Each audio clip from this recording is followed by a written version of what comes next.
Hello, and welcome back for more stories from Stirchley Library. This month, I'll be sharing with you a story from China.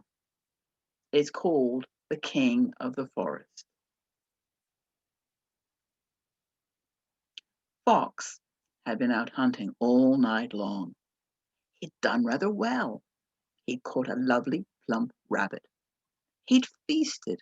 He'd eaten until his stomach was full. So as he was trotting home that early morning, the one thought on his mind was bed of cozy leaves there, nestled in the hollowed out tree deep in the forest. When he reached his den, he saw that the sun had risen up high over the tops of the trees in the forest, and the sun was shining through the dappled leaves. It warmed his fur. He felt very lazy, very tired. So he curled up outside the entrance of his den. There he stretched out his legs and his tail. He could feel the sun warming his face, warming his legs, warming his body and tail. And he soon drifted off to sleep. But Fox was very foolish. He was taking a risk because there, watching him, looking at him through the leaves of the bushes, the branches, between the trees, was someone with yellow eyes, a black nose and whiskers, black ears, a face that was covered with orange fur and black stripes, and he had sharp white teeth. It was a tiger. And like Fox, Tiger had been out hunting all night long. But he wasn't as lucky as Fox because he hadn't been able to catch anything. But seeing Fox there, lying outside his den, ooh, he ran his tongue over his sharp white teeth. He flexed his claws in his paws. He felt very hungry. Fox would make a lovely breakfast, lunch, and supper.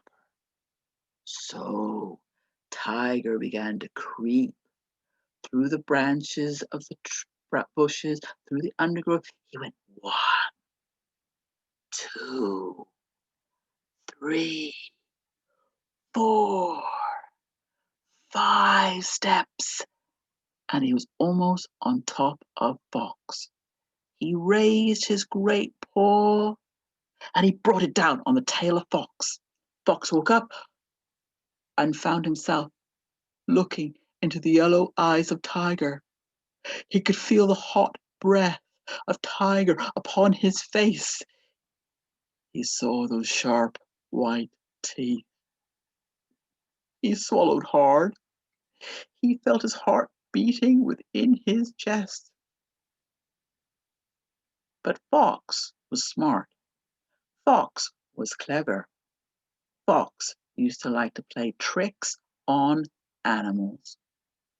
So he looked at Tiger straight in the eye and he said, "How dare you? How dare you disturb my sleep? Do you know who I am?" And Tiger, still having his paw on Fox's tail, said, "You're Fox." "I'm Fox? Oh, no, I'm not just Fox. I am the king of the forest. Any animal who crosses my path trembles in fear. So kindly remove your paw from my tail." And Tiger did as he was told.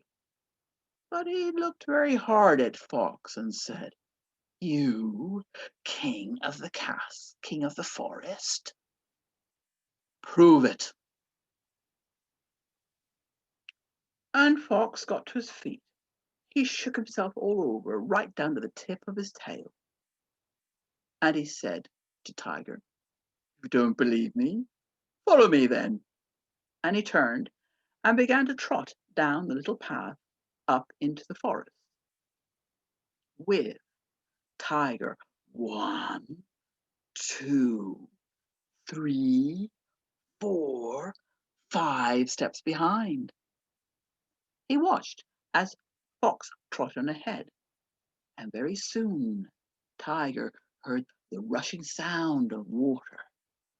They were by the river, and there Fox trotted down the hill to the little stony beach by the side of the fast-flowing river. Opposite were 4 deer drinking the waters, 4 deer who were looking all the time for any sign of danger, their ears twitching. As soon as they saw Fox on the other side, one lifted its head. She looked hard at Fox. The nostrils on her nose were going in, out, as she was breathing in and out very quickly. And then she saw 5 steps behind Tiger. She went, "Ee!" She screamed. And all the other deer raised their heads, looked at Fox, then saw the tiger, turned, and were gone off into the trees. And Fox turned around to Tiger and said, "There, do you believe me?" And Tiger said, "No, prove it."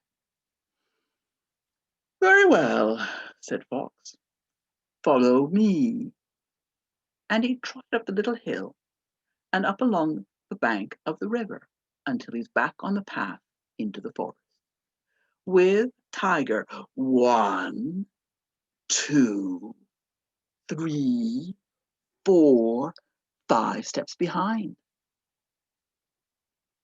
Very soon they came underneath a tree, where on the ground were some monkeys, either eating the nuts that had dropped from the tree or were busy looking at each other's fur, taking out little insects and eating them and chatting to themselves, going, "Ooh, ee, ah, ooh, ooh." They stopped what they were doing when they saw a fox. But when they saw Tiger 5 steps behind, their eyes widened, their mouths fell open, and they went, and they began to climb up the trunk of the tree, climbing higher and higher and higher and higher until they reached the very top branches of the tree.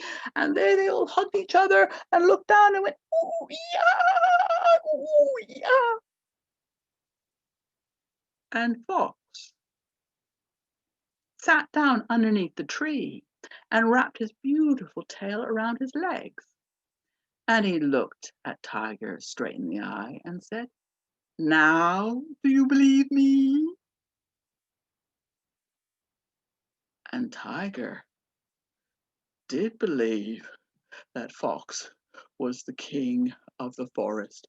In fact, he began to go 1, 2, 3, 4, 5 steps behind, and he bowed his head and said, "Forgive me, your highness, forgive me. I was so terribly rude. You are the king of the forest."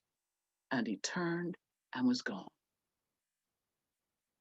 And any time after that, if Tiger's path crossed Fox's, he always went 1, 2, 3, 4, 5 steps behind, turned, and would be gone. Because after all, the fox was indeed the king of the forest.